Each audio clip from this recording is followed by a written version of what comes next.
Excuse me. And this particular article came from the Forbidden.com news article. A crew recall robot test after crashing, but the recall is the wrong mechanism.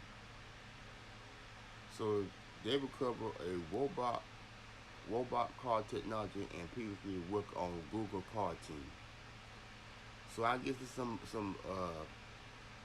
new taxi car they're working on.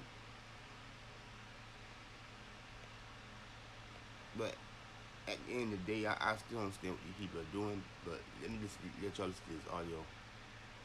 Recalls Robotaxis after crash, but the recall is the wrong mechanism. By Brad Templeton. In June, General Motors' Cruise unit, which is operating unmanned robotaxis at night in San Francisco, and about to expand service, had an accident with minor injuries in June, when it stopped in the middle of making a left turn, and a speeding oncoming car hit it on the side.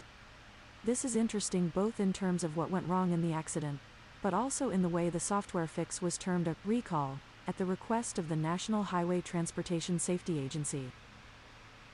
Cruise announced this week they would be expanding their service in San Francisco and also opening up on Phoenix and Austin by the end of 2022.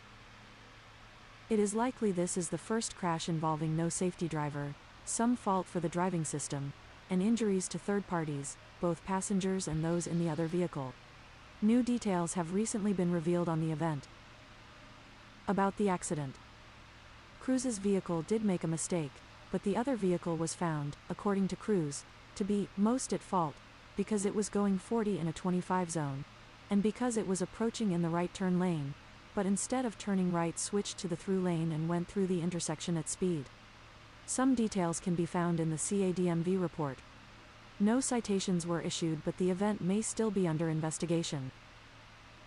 Reconstructions of the event suggest the cruise car was hoping to make a left turn, the famous, unprotected left, that many teams have found a challenge. A Prius was approaching in a lane that requires a left turn, except for buses and taxis, and the cruise car presumed that car was indeed going to turn right and that it could make its turn first before the Prius got there. The Prius was not a taxi, but it is unknown if the cruise was sure of that or based decisions on that. It seems likely the cruise predicted the car would slow, leaving it time to make the turn, and began its turn. The Prius did not slow, so Cruise's prediction engine judged that if the cruise car continued its turn and the fast Prius also turned, the Prius would run into the cruise. So the cruise did what it felt was the conservative right thing, which was to hard stop in the intersection, which would allow the Prius to make its right.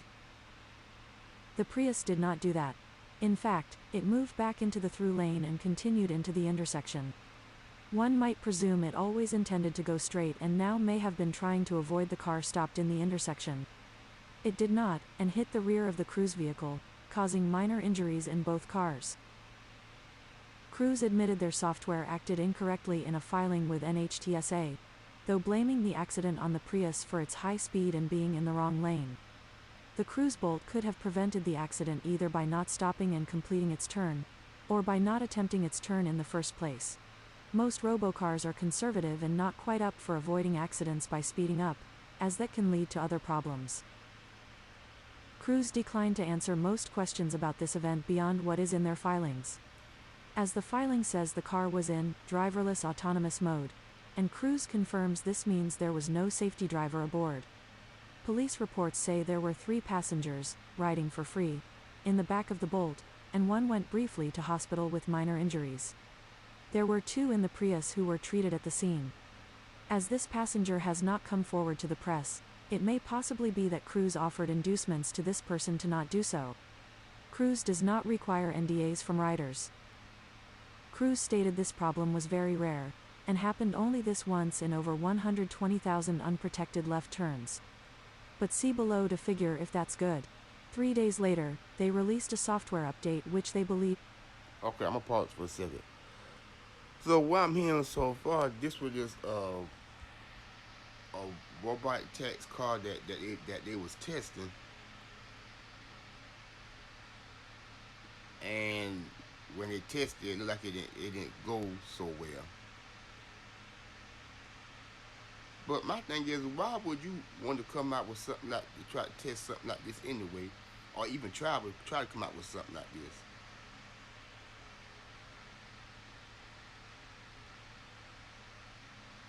I I don't understand. And you definitely want to do this. Well, apparently you can't even keep the cars you got out now in safe condition, but you want to test a robot car, robot taxi appears to be.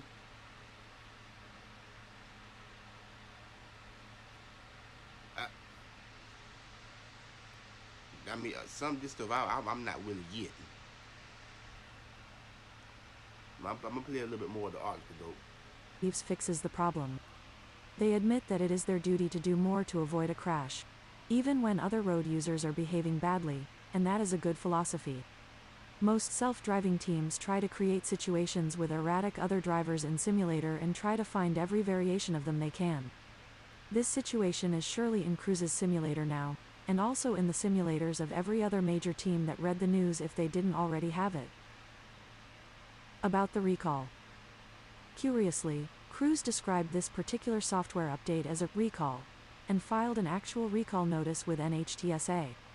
Cruise and all the other teams operating are constantly doing software updates to fix problems, though of course it is very rare to be fixing a problem that caused an accident, fortunately. They are not putting this through the recall mechanism. The recall mechanism seems a poor fit for many reasons. Cruise did not actually recall vehicles, i.e., ask them to be returned to a service center to get fixed. It just used its regular over-the-air software update process. Cruise never sold these vehicles, it owns and operates them, so there can't really be recalling them from the customer. The recall process is involved and bureaucratic, and definitely can't be used for every software update, even updates that fix a safety problem. Almost all software updates fix some safety problem or another, just not one that actually caused, rather than could cause, a crash. It does make sense that these accidents and their fixes be reported, and indeed this accident was reported to the California DMV, the police, and NHTSA long before the recall. NHTSA has requested or accepted recalls for some other software changes, and it needs to revise and streamline this process. While NHTSA has authority to regulate the safety of cars sold in the USA, it is less clear what authority they have over cars that are not sold. It is worth noting that just the day before this accident, Cruise was granted permission, but had not yet begun, to sell rides in its cars, and it could make sense to regulate cars in which rides are sold, though this may be more a state matter if they don't cross state lines. Previously. Okay, let's be real. A lot of cars out here are supposed to be regulated, but as we can see, they're not. And how do I know that these cars are? How did I come to the conclusion that these cars that you see that we got nowadays are not regulated? Well, all you got to do is look at the recall that's been going on with these cars. Based on all these recalls, different brand of cars, that I could pretty much come to the conclusion that even those cars out here we got now are not regulated. But apparently this was a robot test, a robot car that they was testing out and it went wrong. And because in the process of it going wrong, it seems like they had a recall already while testing this robot car out. That's the thing. You going to test something out. It just this car was just in the testing phase, and you already got a recall. Ooh, these people. Ooh, y'all. You know what? This need to be said. Y'all are pitiful. I'm sorry, but y'all are. You got this so-called robot car, or robot test, or whatever this thing's supposed to be, in the testing phase, and even in the testing phase, you already got a recall going on. Woo, y'all pitiful. Y'all really is. But again, what can you expect though? These people don't even do a good job making sure that the vehicle they got here now is safe for people. And they try to test this supposed to be robot car or whatever this thing's supposed to be. Now you know y'all crazy, but let me know what y'all think about this in the comment section. Make sure you share this video so I can regulate on YouTube. Cause not many people might not be knowing what's going on, what these people out here doing, what they testing when it comes to any type of vehicle. In my opinion, they don't even be testing anything new. They can't do out with the stuff they got out here now. That's just my take on it. But y'all let me know about this the robot tax or robot car, whatever this thing's supposed to be, and I'm out.